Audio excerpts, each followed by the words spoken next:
Portland, Oregon is one of the last major cities in the United States to use the city commission form of government, invented in Galveston, Texas in 1901. And in all honesty, the timing could not be more perfect, as the city commission form of government comes to an end in Portland, Oregon next year in 2025.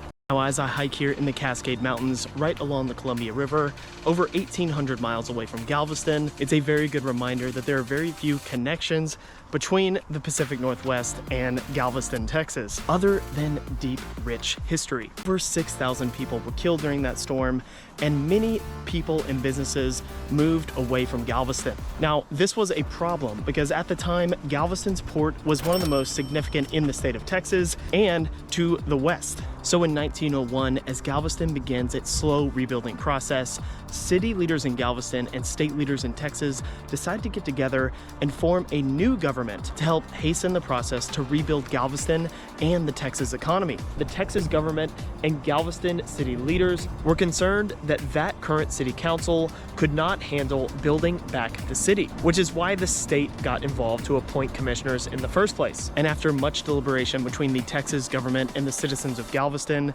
they decided to come up with appointed city commissioners, appointed by the state of Texas. But many citizens of Galveston did not like this initial plan of having an undemocratic process, basically appointing city leaders in Galveston. But the final plan was a partially appointed, partially elected city commission for the city of Galveston. And this became what is now known as the Galveston Plan, or the city commission style of government. And throughout the early 1900s, this style of government took the country by storm.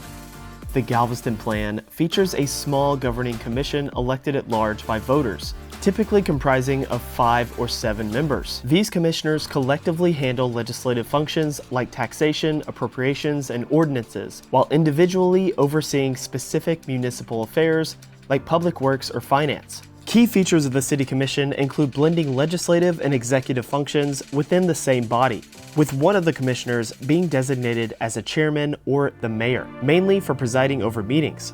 Initially, the Galveston Plan included partially appointed commissioners, but later evolved to have all commissioners elected, and many existing city commission cities shifted to the council-manager system, which emphasized business-like management and retained beneficial aspects like at-large voting and direct democracy.